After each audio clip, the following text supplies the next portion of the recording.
जानकी जीवन स्मरण जय जय राम.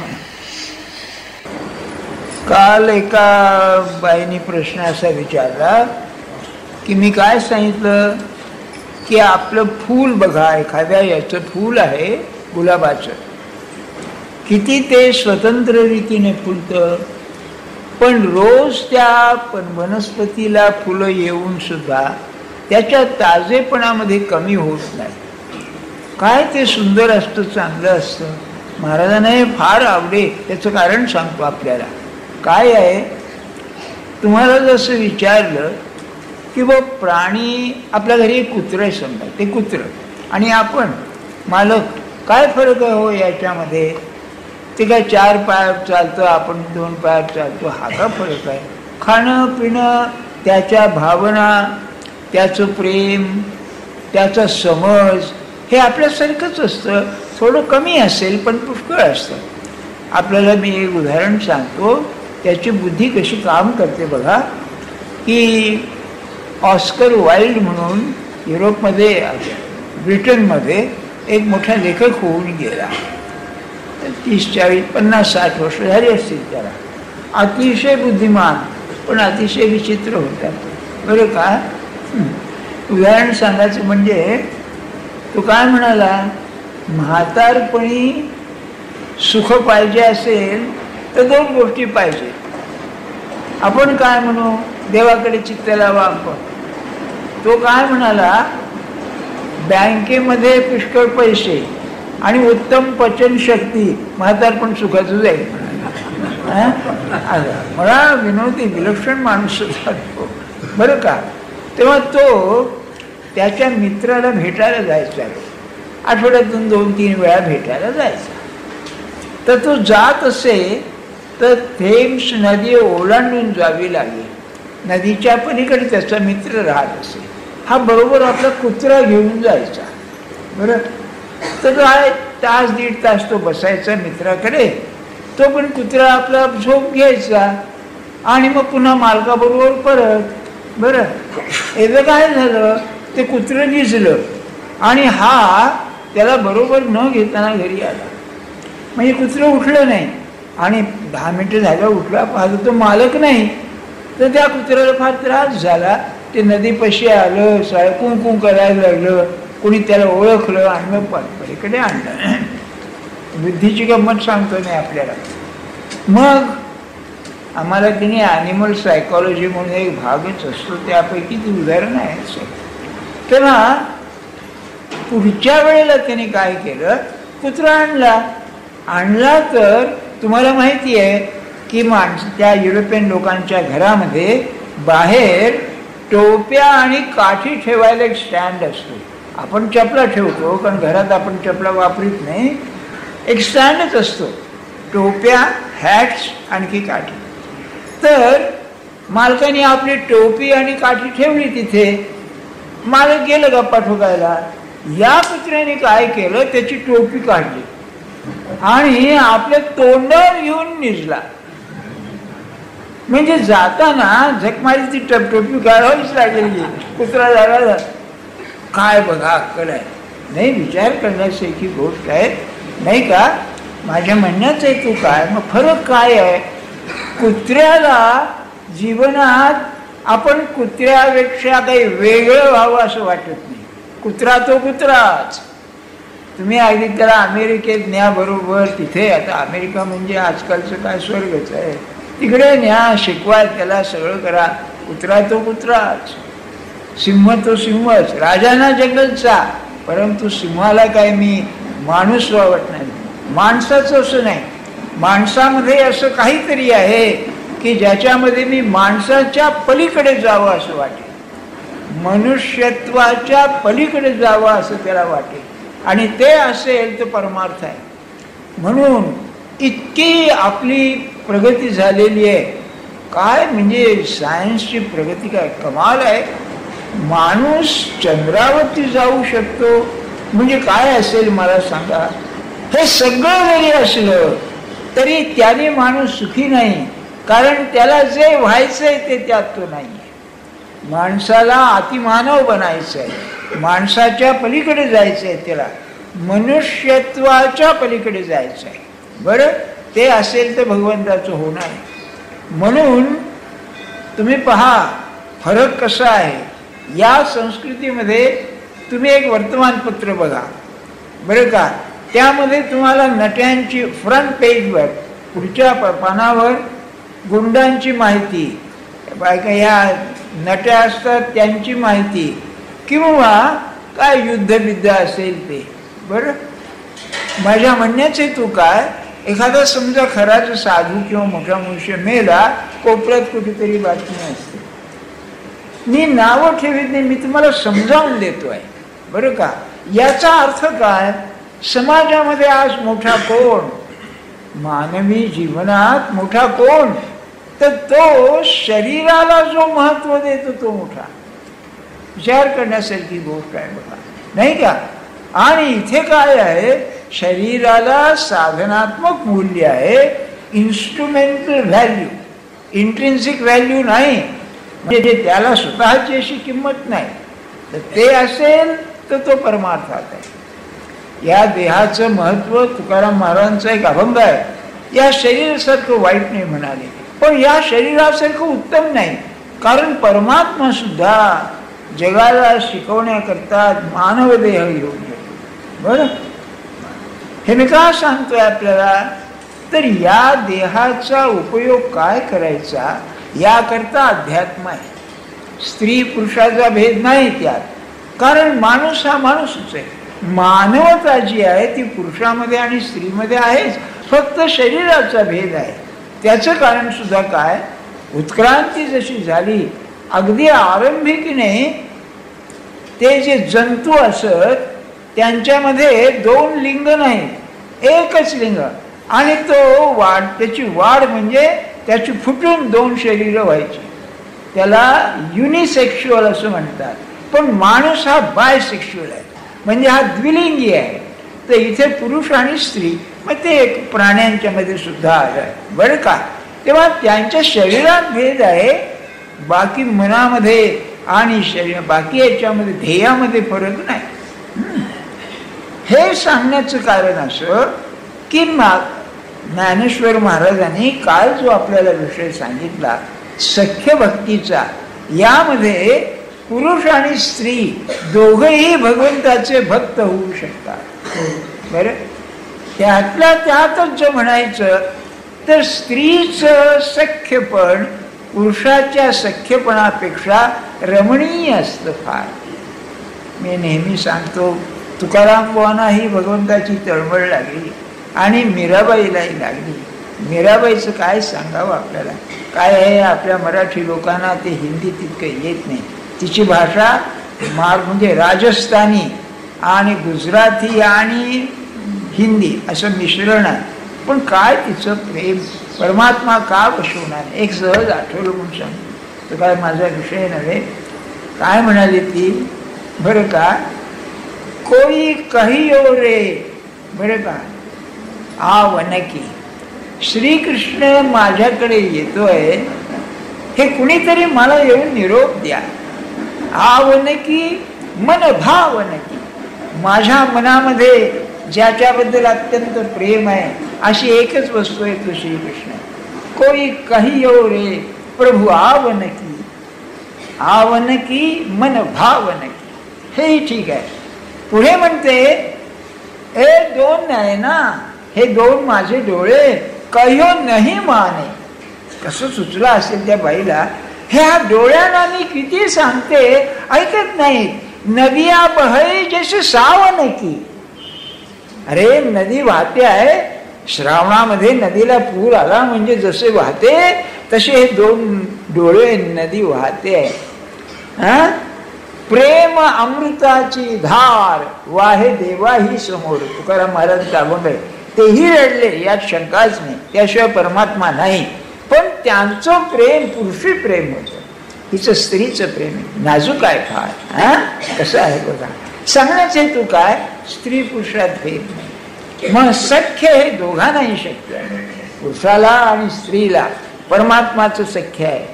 आणि त्यातल्या त्यात स्त्रीचं प्रेम करू लागली, ते इतक्या थराला जाते की ते प्रेम भगवंताला सांभाळणं कठीण जात असेल.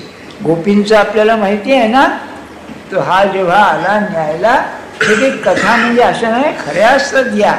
तो अक्रूर आला ना न्यायला, त्या काय म्हणाल्या, अहो त्या पुढे आडव्या पडल्या त्या रथाच्या आणि त्याला म्हणाल्या, अरे तुझं अक्रूर नाव कोणी ठेवलं?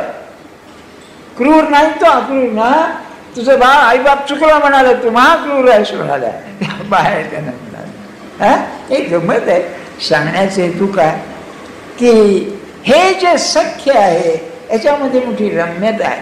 बरं, मी आपल्याला एक 2-3 वेळा सांगितलं, पुन्हा सांगतो. अरिस्टॉटल म्हणजे युरोपमधला महापंडित. महापंडित हाच त्याला पदवी आहे. मी सांगितलं ना, त्याचं इंग्लिशमध्ये the prince of them who no असं त्याला म्हणतात. म्हणजे हा राजा आहे ज्ञानियांचा. आपल्याकडे ज्ञानेश्वर महाराज तसं. त्याचं म्हणणं असं आहे की जगामध्ये अत्यंत प्रेमाचा उत्कर्ष होईल असा संबंध असेल तर सख्याचा संबंध आहे, फ्रेंडशिप असं त्यांनी म्हटलेलं आहे. ती खरी गोष्ट आहे. त्याचं काल थोडं वर्णन झालं.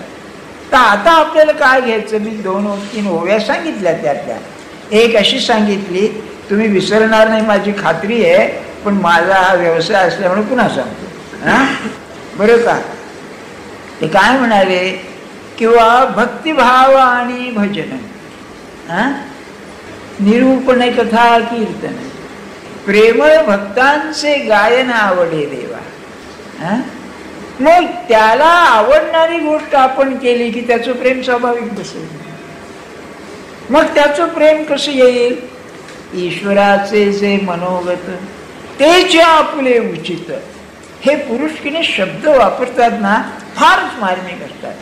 उचित, त्याला महाराज एक दृष्टांत द्यायचे उचितपणाचे. बरं का, एक मुलगा मुलगा नाही, मनुष्य फार हुशार होता म्हणाले.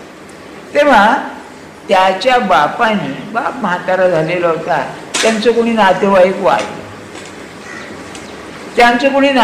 वारलं. तेव्हा समाचाराला जा म्हणाले. तितक्या त्याची आई आली म्हणाले, अरे त्या आपल्या मुलीला मुलगा झालाय, तेव्हा तिकडेही जा तू, त्यांचाही समाचार घे. एकाच्या घरी मृत्यू, एकाच्या घरी जन्म. तर म्हणलं मी काय सांगू. तेव्हा बापाने काय केलं की ज्यांच्या घरी मृत्यू झाला होता त्यांना काय बोलायचं ते लिहून दिलं. मुलगा झाला होता त्यांच्या घरी त्यांना काय बोलायचं ते लिहून दिलं.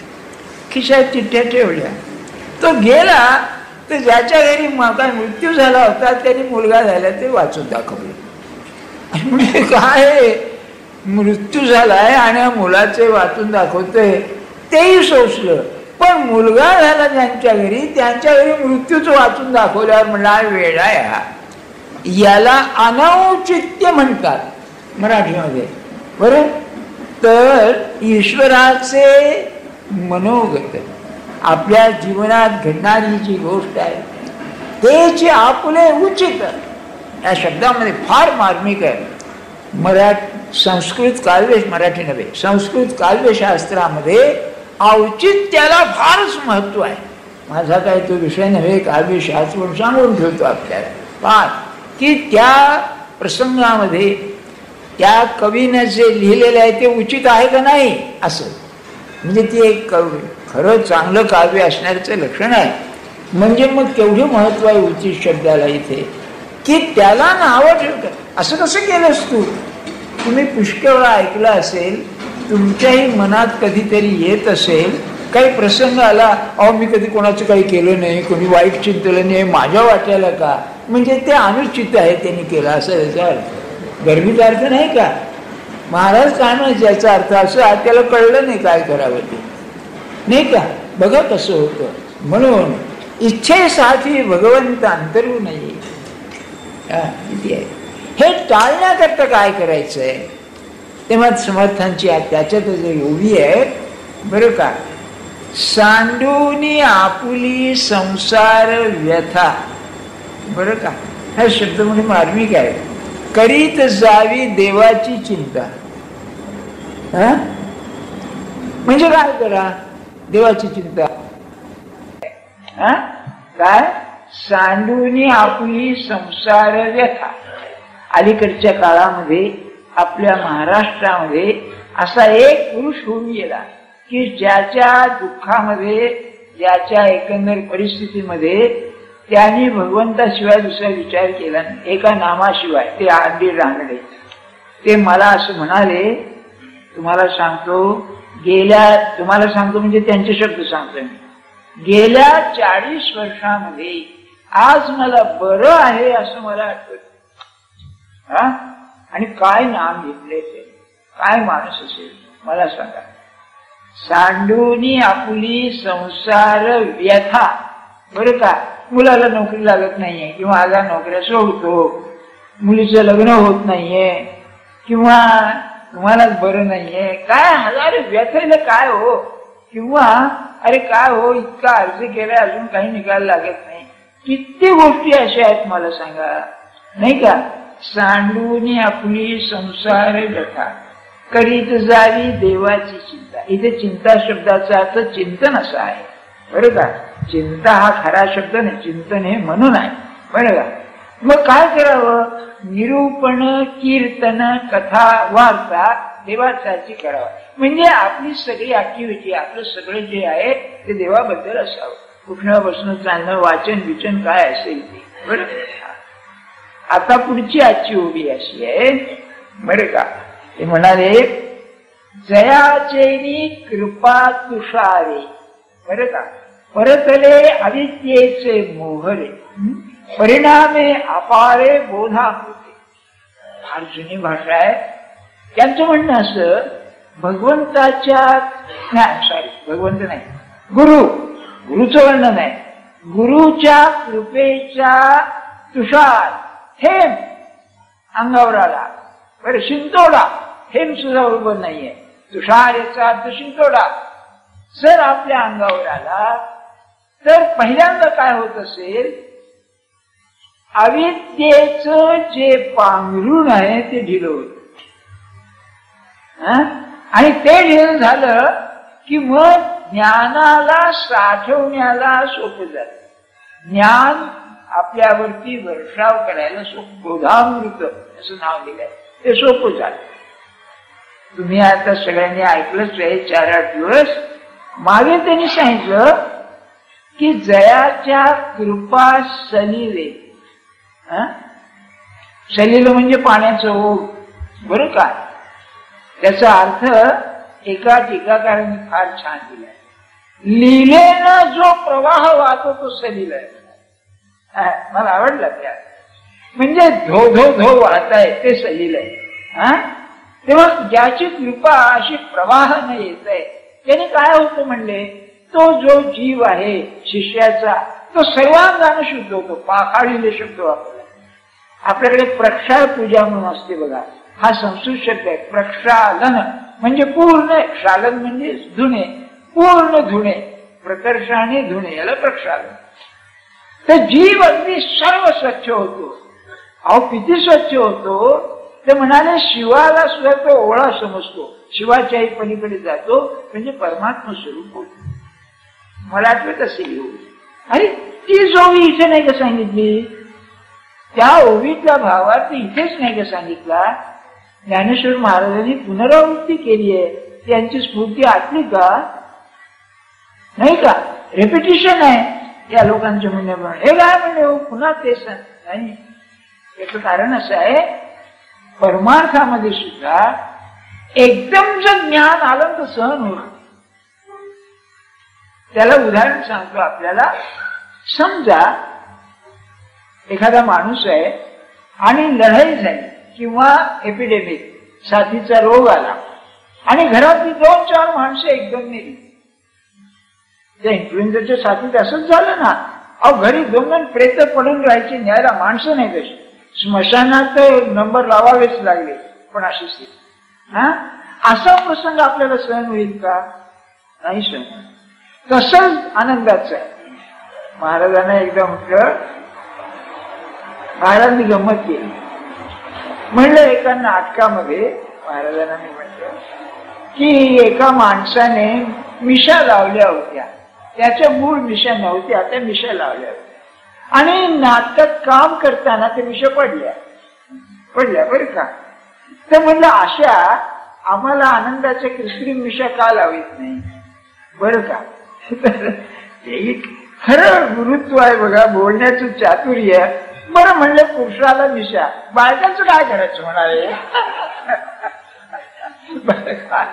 असं आमचं बोलणं आधी त्यांनी ठरवून टाकलं, आमच्या तंगड्या आमच्या गळ्यात घातल्या. आणि मग पुढे काय म्हणाले की तुम्ही म्हणता मला पसंत आहे, तुम्ही मागता ना, पण म्हणाले तुम्हाला सोसण्याची तयारी आहे का. आनंद जर झाला एवढा तर सोसण्याची तयारी का. माणसाला दुःख सहन होत नाही, अति दुःख आणि अति आनंद सहन होत नाही म्हणाले. त्याचं कारण सांगितलं त्यांनी, एक माणूस वेडा तरी होईल नाही तर मरून जाईल.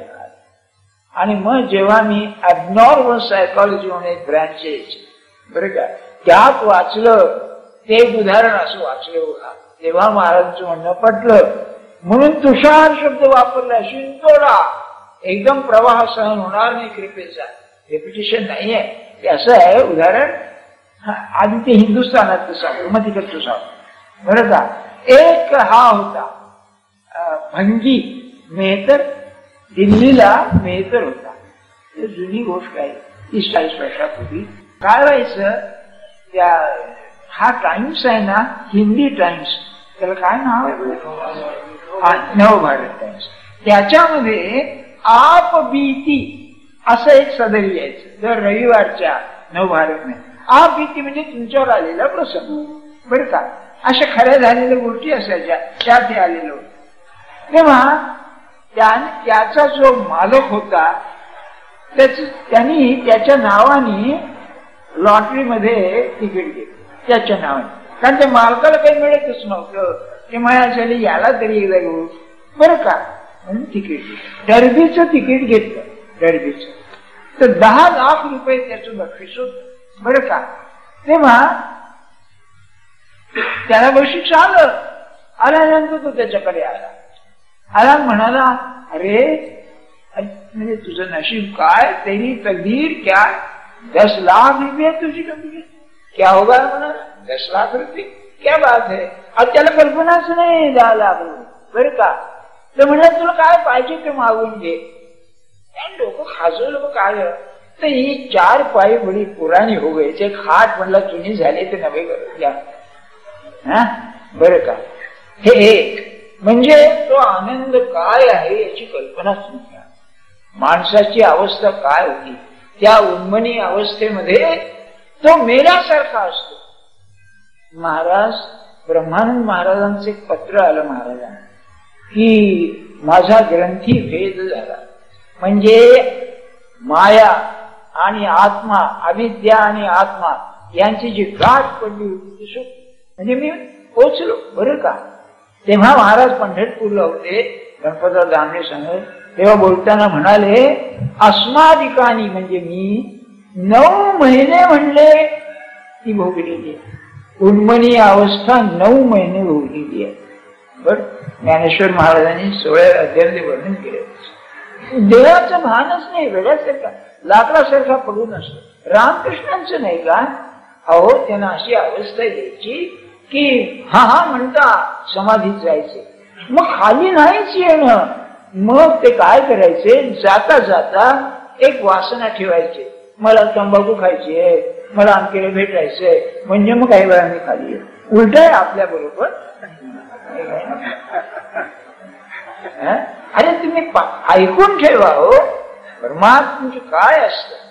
तुकाराम महाराजांची अशी अवस्था होती बघा. बरं, ते काय म्हणाले, अनुहादी गुंतलो. तो आतला जो अनुहाद आहे नामाचा, ते लक्षात ठेवा. शेवटी ते दिव्य संगीत आहे, तुम्हाला सांगून. अरे काय त्यात गेला की मनुष्य वेड्यासारखा होतो. भगवंताची जी मुरली आहे म्हणतात की ती आहे खरी बरं का. अनुहादी गुंतलो नेणे बाह्य रंग. बाहेरचं भान गेलं म्हणले माझं. आपण फार भाग्यवान आहोत. आपल्या मराठीमध्ये हे अनुभव त्यांनी वर्णन केलेले आहे. नाही कुठे पाहणार नाही, उगुंशलाकडे जायला पाहिजे. अनुहादी गुंतलो नेणे बाह्य रंग. मग काय अवस्था झाली, वृत्ती येता मग बळ लागे. काय असेल आपल्या डोक्यात किती सारखं चक्र चालू, त्याला वृत्ती म्हणतात, नाही का. आणि योगाचं युग, जो चित्त हा निरोध, चित्तवृत्ती निरोध, काय अवस्था अशी, वृत्ती आणायला बळ लागतं मला, असं काय असेल, तसं त्यांचं उत्तर आहे. तेव्हा ही अवस्था जी आहे मुख्यांची, याला सद्योमुक्ती असं म्हणतात. संस्कृतामध्ये सद्य म्हणजे ताबडतो, इमिडिएट. बरं, हे फार थोडे अधिकारी लोक. तुलसीदासांसाठी वाल्मिकी नव्हता का? वाल्मिकी त्याचपैकी होता. हे असले लोक फार थोडे असतात. मग दुसरे जे आहे ना ते क्रममुक्ती आहे. क्रममुक्ती काय आहे? तो ऑपेन ह्युमन म्हणून जो होता ऍटम बॉम्ब ज्याने निर्माण केला. अरे तुम्हाला एक उदाहरण सांगायचं राहिलंच, त्या भंग्याचं सांगितलं, आता दुसरं सांग. तिकडचं नको, आपल्याकडचं सांगतो. बाबाजीराव राणे म्हणून एक ऍक्टर होते. बाबाजीराव राणे, पुरुष बरं का, स्त्री ऍक्टर. त्यांची कंपनी मला आता लक्षात नाहीये. नाटक कंपनीचं नाव, तुकारामाचं नाटक करायचं आणि नाटकामध्ये जिजाबाईचं पाठ करायचं. बरं, आनंदाचं सांगतोय आपल्याला. तेव्हा त्यांचा काय भाग असे, त्यात एक प्रवेश असा आहे की तुकारामबाबा भंडारा डोंगरावर गेले जप करायला आणि राजाने, शिवाजी राजाने त्यांचं ते सगळं कीर्ती ऐकून गरिबी म्हणून ते दागिने कपडे याची 2 ताटं पाठवली. आणि त्या बाई बसलेल्या आहेत, म्हणजे जिजाबाई आणि ती मुलं. त्या मुलांनी कपडे घातले, दागिने घातले, असं खरं असंच आहे. तेव्हा नाटकामध्ये असं दाखवलंय, ती बाई बसली, आनंद झालाय बरं का. हे ते नेहमी पाठ करायचे. एका पाठमध्ये असं झालं, त्या बाईला म्हणजे त्या बाबाजीरावला एवढा आनंद झाला, त्याचा हात फेल झाला नाटकामध्ये. काय असेल मला सांगा. म्हणजे हा साधा खोटा आनंद सहन होत नाही का? मोठ्या आनंदाची काय गोष्ट सांग. अशा लोकांना क्रममुक्ती. ज्यांना निरूपणात झोप येते त्यांना सद्यमुक्ती नाही. त्यांना आपली क्रममुक्ती. बरं का, क्रममुक्ती म्हणजे कसं, एकदा नापास झालाय मेडिसिन सारखं, डॉक्टर जो नापास होते तो चांगला डॉक्टर होतच. 2-3 वेळा नापास झाली, तेवढंच अभ्यास करूनच पास व्हायला पाहिजे, अर्थात शिफारस करून नव्हे. सांगण्याचा हेतू काय, तर सद्यमुक्ती म्हटल्यानंतर हळूहळू हळूहळू क्रमाक्रमानेच प्रगती होणार. तुम्ही मला विचार करा, आपली प्रगती कशी आहे? जाऊन मागे. महाराजांचं याला उत्तर फार छान आहे. 10 पावलं पुढे जातो, 20 पावलं मागे येतो. हो, त्याचा तुम्हाला हे वाटेल काय बोलतात. मी सांगतो तुम्हाला. समजा तुम्ही तुमच्या गुरुनी सांगितलेलं नाम घेत आहात, बरं का, ध्यान बिन करता आहात, आणि अशी चित्तवृत्ती रंगली की काय बोलायची सोय नाही. बरं का, सकाळी उठलात तुम्ही, सगळं झालं आणि आता व्यवहार करणार. काय स्वयंपाक असेल तर स्वयंपाक पाणी, तुमचं ऑफिस काय असेल ते, आणि तेवढ्यामध्ये तुम्हाला एक पत्र आलं काहीतरी, बरं का, ज्या पत्रामध्ये पैशाचे काहीतरी लफडे आहेत. तुम्ही मला खरं सांगा, ती वृत्ती टिकते का? इथं भोंगळपणा नको. किंवा तुमचं शेजाऱ्याची भांडण झालं, ती वृत्ती टिकते का? म्हणजे ती सूक्ष्म झालेली वृत्ती लगेच खाली येते की नाही. म्हणून तुमचं आमचं कसं पुढे जा मागे किती जन्म लागायचे याला. म्हणून त्यांना की नाही क्रममुक्ती हाच मार्ग आहे. 18व्या अध्यायात ज्ञानेश्वर महाराजांनी त्याचं वर्णन केलेलं आहे. ज्ञानेश्वर महाराजांनी 3ऱ्या अध्यायात असं वर्णन केलं आहे. काय तो पुरुष काय यावर होता बा. काय म्हणाले, देखे म्हणजे सद्योमुक्ती सांगतायत. हे शब्द मी वापरतो, सद्यमुक्ती. देखे उत्प्लवना सरिसा. उत्प्लवन म्हणजे उडणे. पक्षी फळाशी झोंबे जैसा. एक आंबा लागलेला आहे आणि एका पक्ष्याला आंबा पाहिजे, तो का फांद्या चढत बसतो, अरे उडी मारीला देईल. तसा ज्ञानी, तो सद्यमुक्ती. आणि बाकी तेवी नरू कैसा पावे तेथे. माणूस म्हणे तो कवणे वेळे ढाळे ढाळ म्हणजे ब्रँच, बरं का, फांदी, तो दुसरा फांदीवरून चढत जाऊन त्या आंब्याला पोचतो. तसं म्हणाले कर्मयोग आहे. ज्ञानयोग म्हणजे चालला एकदम. तर आपला तुमच्यापैकी जो कोणी सद्योमुक्तीला योग्य असेल त्याला नमस्कार बुवा, जास्त काय बोलायचं आणखी. तो निरूपणाला यायचाच नाही. तो म्हणेल कशाला भानगडी करा, मी शोभादेत धरतोय. हा, आपण असं आहोत. मग आणि अशा लोकांना जन्मभर सांगत राहणं, ही जी सहनशक्ती आहे ती आऊर आहे. असा साधू जन्माला येणं की नाही, पुन्हा आला तरी तो शिळा होतो ना, तेच त्याचं काय करावं. मुलगा ऐकत नाही बुवा. अरे जन्मभर लेखक तू सांगतोयस, आता काही त्याला आहे की नाही म्हणत नाही, ते काय करावं म्हणाले. अरे म्हणजे त्याची प्रगती काय असेल नाही का. तर हे क्रममुक्ती सांगितली. याला अगदी उत्तम उदाहरण सांगतो. शेक्सपियरचं एक नाटक आहे मर्चंट ऑफ व्हेनिस म्हणून, तुम्ही वाचलेलं असेल. त्यामध्ये काय आहे, शायलॉक हा ज्यू, ते ज्यू लोक फार चिवट असतात आणि अतिशय पैशावरती लोभ असतो त्यांना, असं वर्णन आहे. तेव्हा त्याचं ते नाटकाचं काय मला सांगायचं नाही. तर त्याला नामोहरम करून कोर्टामध्ये त्याची फजिती करून बॅसॅनिओ म्हणून जो होता त्याची बायको पोर्शिया, ती वकिलाचं काम करून परत आली घरी. त्या शायलॉकचा पराभव करून येताना काय झालं, रात्र झाली घरी यायला. तेव्हा तिच्या घरी लांब होतं घर, असं एक 50 पावलं, एक मेणबत्ती लावलेली होती. सगळीकडे अंधार कुठं ती मेणबत्ती होती. तर त्या मेणबत्तीचा क्षीण प्रकाश असं बाहेर येत होता. आता मेणबत्ती अंधाराने वेढलेलीच की होती. त्यावेळेला ती काय म्हणाली, मी शेक्सपियरचं आहे, ती काय म्हणाली, जगामध्ये जे अज्ञान आहे त्या अज्ञानामध्ये ज्ञानाचा किरण जसा असतो तसं या अंधारामध्ये ते ज्ञानेश्वर महाराजांना सांगायचं. तुषार, त्या कृपेचा नुसता शिंतोडा अंगावर आला तर अविद्येचं आवरण कमी व्हायला लागतं. कसं होईल, बुद्धीनं कमी होतं. श्रवणामध्ये मनन अतिशय महत्वाचं आहे. आपलं कन्व्हिक्शन झालं पाहिजे. म्हणून श्रवणाचं जर मनन झालं नाही तर ते खरं नाही. आधी श्रवण पुन्हा पुन्हा पाहिजे. समर्थांनी दाजवत म्हणलेले, घेतलेची घ्यावे जीवन, सेविलेची सेवावे अन्न, तैसे श्रवण मनन करीत जावे. ते पुन्हा पुन्हा पाहिजेच मनन. तर काय होतं, ते जे अविद्येचं आवरण ढिलं होतं, म्हणजे आपली बुद्धी तयार व्हायला लागते, पारमार्थिक बनायला लागते. देहबुद्धी जाऊन आत्मबुद्धी सुरुवात व्हावी लागते. ती सुरुवात अशाने होते. म्हणून तुषार थोडं का होईना त्याच्या कृपेचा छाया आल्यावर त्याला भगवंताचं नाव घ्यायची बुद्धी होते. पुढे ते स्थिर होतं आणि ते स्थिर झालं की तो पोचतो. आता याचा जो भाग आहे स्थिर झाला म्हणजे पुढे काय होतं ते उद्या सांगेल. जानकी जीवन स्मरते